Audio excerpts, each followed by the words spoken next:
Sali ndabashuhuje mbifuriza imigisha y'Imana ikomeze ibane namwe. Uyu munsi hari ikimera nabazaniye mubonesha hano, abenshi dukunda kukibona ariko ntitubashe gusobanukirwa n'icyo ari cyo. Kino kimera akenshi dukunda kudufasha izi ndwara ziba ziri fiziko cyangwa ziri kemiko, indwara zigaragara n'indwara zitagaragara. Ubuzima isi ni magirirane, ejo bishobora kuba ari byiza, ejo ukabona ibintu birahindutse, ariko ufite ubumenyi buriya nabyo ni byiza. Ushobora kwifashisha muri kimwe wigeze ubona umuntu akubwiraho kikagufasha muri sosiyete, cyangwa mu gihe uhuye n'uburwayi runaka, cyangwa ufite umuntu wawe warwaye. Iki kimera mubona ni ikimera cyiza cyane, kibamo amoko abiri, hari mu bwoko bw'umukara hakaba n'ubwoko bw'umweru. Iki kimera mu kinyarwanda tucyita umucundura cyangwa tukacyita umudaturirwa cyangwa umuturirwa. Iki kimera mu giswahili tukacyita mufagio.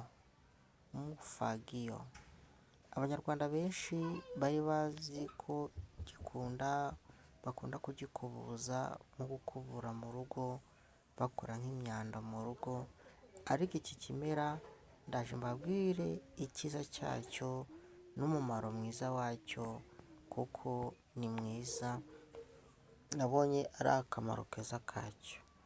Abantu rero bakomeze kwigira ibimera, ndababwiye ati mukomeze kuraje, Imana ikomeze ibagure muri byose, uko mpora mbasabira umugisha.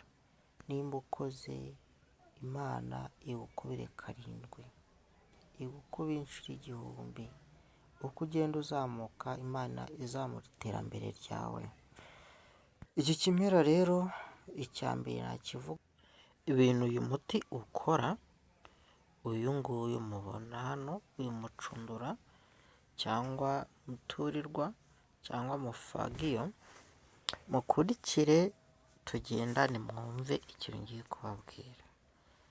Hariho imyuka mibi cyangwa amagini atera abantu nijoro, ukarota uryamanye n'umuntu, ukarota usambana n'abadayimoni. Uyu muti akamaro umara ndaje mbabwire icyo ukora, ariko manze mbabwire icyo kintu tugiye kumanza gukuraho. Waba uri nk'umugore ukumva uri kuryamana n'umuntu ariko utabonesha amaso, baragutwaye nko mu badayimoni, baragushinyitse abadayimoni, barakugize umugore w'abadayimoni, waba uryamye ukumva birimo biraza biri kubikora. Ari nk'uwo nagiye gusura muri Uganda, we yararyamaga akimara kugera mu buriri akabona inzitiramubu ivuyeho, akumva ishuka harimo umuntu winjiyemo, kikabikora neza nk'umuntu neza, cyangiza kikongera kikigendera. Uyu muti rero mukurikire, iyo myuka mibi iriho, waba ukumva hasi harimo ibintu biri gutimya nk'ifuku, iyo myuka mibi iriho, abo badayimoni bariho. Uyu mufagio rero uwo gukora, nabigishije umuti wo gucana. Uriya muti iyo umaze kuwucana mu nzu, uragenda ugafata uyu muti w'umucundura ukongeramo umucyuro bigatumuka, ukawusekura. Wamara kuwusekura, hariho abashobora kuwanika, hariho n'abandi bawusekura bakajya bawukaraba hari hasi nyine. Uko ugenda uwukaraba, cya kintu cy'ikidayimoni, cya kintu cy'imyuka mibi iza gusambanya abagore cyangwa abakobwa, ukagenda iyo ubivanze na wa mucyuro n'uyu mucundura, ukabisekura ukabyanika, ukabivanga na wa muti wo gucana bigishije, ukajya wiyuka gake gake, ibi bintu bigenda bivamo.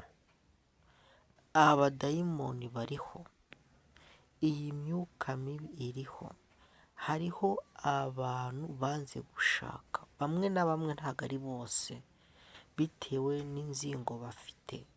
Hariho baba barazingiye ku irimbi, hariho baba barazingiye ku izo za nyabingi, hariho n'umuntu uba waratwaye nk'umusatsi wawe cyangwa umwenda, cyangwa wihagaritse, cyangwa ubutaka batwaye, cyangwa igicucu cyawe, biterwa n'uruzingo bakuzinze.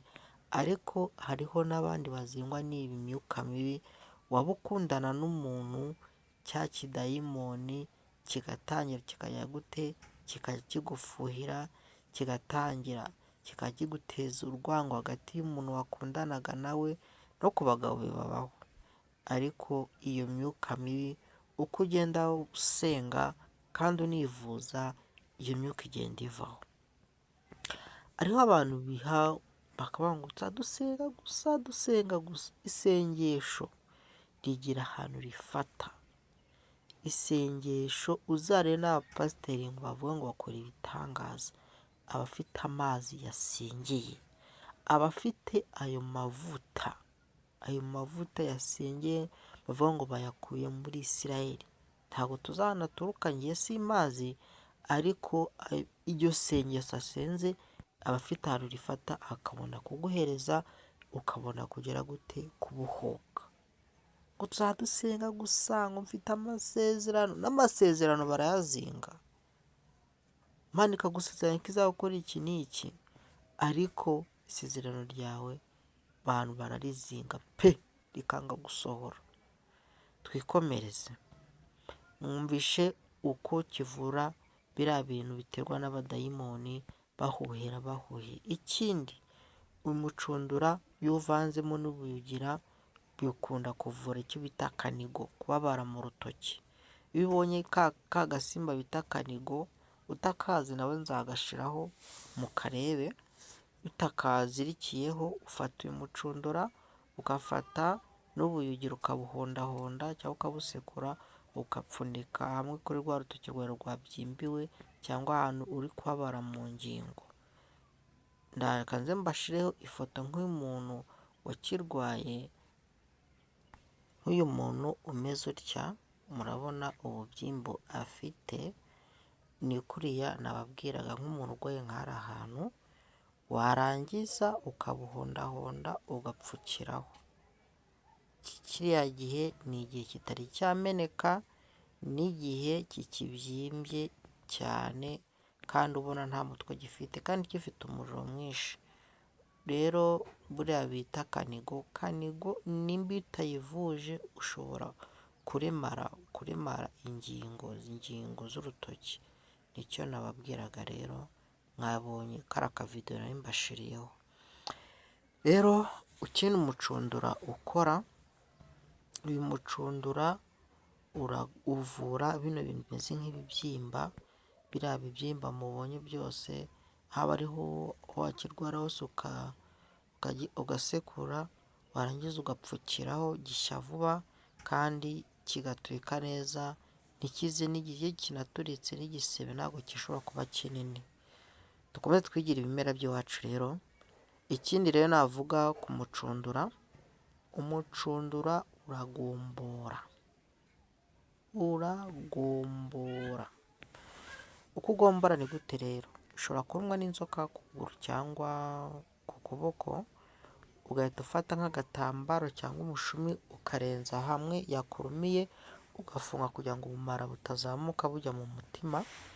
Warangiza ugafata ikibiriti cyawe ugakuramo bwa bumara vuba vuba, urangiza ukabushyira hamwe inzoka ikurumye, ugahita uhatwikira, ugahita bugabanyuka, ugahita ufata uyu mucundura, warangiza ukabusekura cyangwa ukawuhekenya, warangiza ukagera gute, ukanywa, warangiza ukabona kujya kwa muganga. Nabo hari ukuntu babigenza, ariko wamanje kugera gute, kwigombora. Ibi ngibi ni uburyo tubivuga nk'umuntu uri kure yo kwa muganga, ushobora kugerayo ari nk'amasaha 2 cyangwa 3 cyangwa iminota 40, uzi ko ubumara bwihuta cyane, ariko iyo ukoresheje buriya buryo akenshi na kenshi biragerageza ukajya kwa muganga ariko wigomboye. Bantu banjye rero ndabakunda cyane, twongere twigire ibimera by'iwacu tureba ko twagira tuva naho tujya. Abantu benshi rero bakunda gukoresha umucundura w'umweru cyangwa uw'umukara, njye nabonye byose bikora kimwe, nabonye bitagoranye. Ikindi ushobora kuba ufite umuntu w'umuturanyi mubi cyane, uhora agutesha umutwe, uhora agutuka, mbese no mu rugo mugakora ibintu bigenze nk'umwiryane, uyu muturirwa bavuga ngo sinshaka ko umuturanyi andebera mu rugo. Kundebera mu rugo ni iki rero? Ni hahandi usanga abanyuraho abasebya, cyangwa mugasanga mu rugo mufite ibintu bimeze nk'umwiryane, ufata uyu mucundura ukongeramo kamaramahano, wangiza ugashyiramo n'inyabarasanya ugatera mu rugo. Iyo umaze kubikora rero, ikintu cyose cyahungabanyaga mu rugo, umwiryane, abana kutumvikana, ushobora gufata gakeya ugashyira nko mu cyayi mukinywera, ugasanga mu rugo harimo umunezero, mu rugo ibintu birimo biracamo, iterambere ryanyu rigakomeza rigatera imbere. Rero bishize aha ngaha, turekere aha ngaha umucundura, ibindi nzababwira icyo ukora kugira ngo tubashe kwigira ibimera by'iwacu. Nshimye abantu bakoze subscribe, bakoze share, bashyizeho comment, mujye mumbwira namwe iwanyu umucundura ukora iki. Ni uburyo bwo kwiga ibimera, tubasha gusobanukirwa igihe mpuye n'ikibazo iki n'iki nabigenza gute. Murakoze cyane, Imana ibahe umugisha, abantu mukomeje kubana natwe, nanjye ndabakunda, ciao.